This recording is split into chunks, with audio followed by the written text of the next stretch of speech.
এখন বৰ ডাঙৰ জংঘলত এটা শিয়ালে এটা গুহাৰ ভিতৰত বাস কৰিছিল।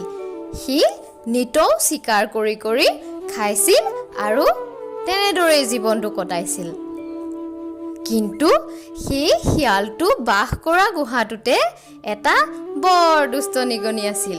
সেই নিগনিটোৱে যেতিয়া শিয়ালটো শুই আছিল তেতিয়া শিয়ালটোক কামুৰি দিছিল আৰু শিয়ালটোৱে আনি থোৱা মাংসবোৰো নিগনিটোৱে খাইছিল।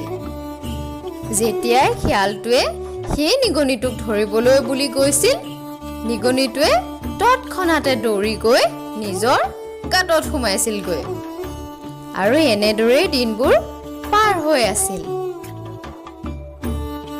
এদিনাখন শিয়ালটোৱে ভাবিলে, এই নিগনিটোৱে মোক বৰকৈ উৎপাত কৰিছে, মই ইয়াৰ কিবা এটা ব্যৱস্থা কৰিবই লাগিব। এনেদৰে ভাবি সি মেকুৰী এজনীৰ ওচৰ পালেগৈ আৰু মেকুৰীজনীক ক'লে, মেকুৰী মাহী, মোক এটা নিগনিয়ে বৰকৈ উৎপাত কৰি আছে, তুমি বাৰু সেই নিগনিটো ধৰি দিব পাৰিবানে? মেকুৰীজনীয়ে এই কথাত সন্মতি জনালে আৰু দুয়ো গৈ শিয়ালটো থকা গুহাটো পালেগৈ। ইয়াৰ পিছত সদায় দিনে ৰাতিয়ে সেই মেকুৰীজনীয়ে শিয়ালটোৰ গুহাটোত পহৰা দিবলৈ ধৰিলে। ইফালে মেকুৰীটো অহা দেখি নিগনিটোৱে ভয়তে গাঁতৰ পৰাই নোলোৱা হ'ল। খাবলৈ নাপাই সি দিনক দিনে শুকাই ক্ষীণাই যাবলৈ ধৰিলে। ইফালে শিয়ালটোৱে আৰামত থাকিবলৈ ধৰিলে। সি যিবোৰ মাংস খায় তাৰে কিছু পৰিমাণে সেই মেকুৰীটোকো দিবলৈ ধৰিলে আৰু এনেদৰে দুয়োটাৰে জীৱন ভালদৰে পাৰ হ'বলৈ ধৰিলে। এদিনাখন ভোকত থাকিব নোৱাৰি সেই নিগনিটোৱে বাহিৰলৈ ওলাই আহিল। যেতিয়াই সি বাহিৰলৈ ওলাই আহিল, মেকুৰীজনীয়ে তৎক্ষণাত নিগনিটোক ধৰি খাই পেলালে। মেকুৰীজনীয়ে নিজকে নিজে ক'লে, মইতো শিয়ালটোৰ শত্ৰুটোক মাৰিয়েই পেলালো।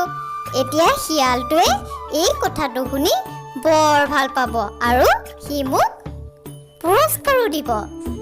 এইদৰে ভাবি মেকুৰীজনীয়ে গৈ শিয়ালটোৰ ওচৰ পালেগৈ আৰু শিয়ালটোক ক'লে, মই তোমাৰ শত্ৰুক মাৰি পেলালো, এতিয়া তুমি মোক ইয়াৰ বাবে কি পুৰস্কাৰ দিবা? শিয়ালটোৱে হাঁহি হাঁহি ক'লে, মই তোক নিগনিটোক ধৰিবৰ বাবেহে ৰাখিছিলো আৰু সেইবাবেহে মই তোক খাদ্যও দি আছিলো। এতিয়াতো তই মোৰ শত্ৰুটোও নাইকিয়া কৰিলি, সেয়েহে তোৰ এতিয়া মোৰ ইয়াত কোনো কাম নাই, এতিয়া তোক মই খাই পেলাম।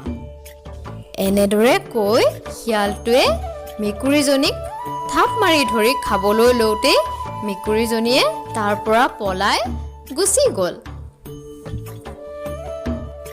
মৰমৰ অকণিহঁত, আমি এই সাধুটোৰ পৰা ইয়াকে শিকিলোঁ যে স্বাৰ্থপৰ মানুহৰ লগত বন্ধুত্ব কৰাৰ আগতে আমি বহুবাৰ ভাবি চিন্তি ল'ব লাগে, অন্যথা বিপদতো পৰিব পাৰোঁ।